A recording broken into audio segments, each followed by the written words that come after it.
The Lee Jae-myung administration announced that it would reduce the limit on the bank loan amount when purchasing a home in the Seoul metropolitan area. The policy limits the maximum amount of mortgage loans using a home as collateral to 600 million won.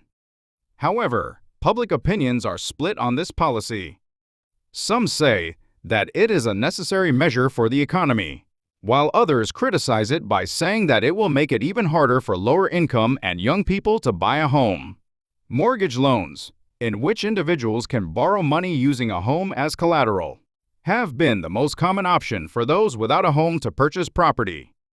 Especially in recent years, many people in their 20s and 30s have taken out loans to buy homes, worried that prices will rise further if they don't purchase now. As a result, household debt, the amount of money households have borrowed from banks and other financial institutions, has continued to rise. This situation could pose a risk to the national economy as well, prompting the government to consider reducing loans. The real estate policy has long been a subject of debate between two opposing viewpoints.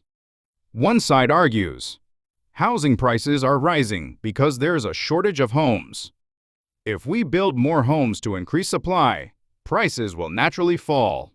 The other side asserts, housing prices are rising due to speculation, so we need to impose strict regulations to force multi-homeowners to sell their properties. Both sides agree that housing is necessary, but their solutions differ. Regarding the latest policy, the two views are in opposition to each other. One side claims that we must prevent people from taking on too much debt, while the other counters that strict regulations will make it harder for lower-income people to buy homes.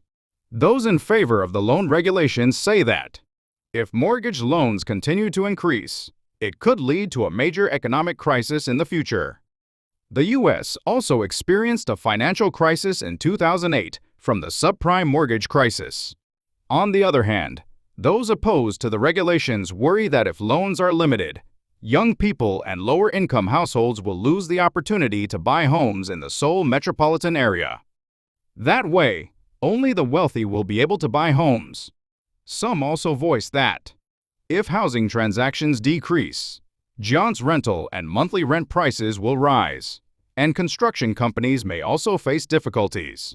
Whether this policy will stabilize housing prices or create another problem depends on the market's response and the government's implementation in the future.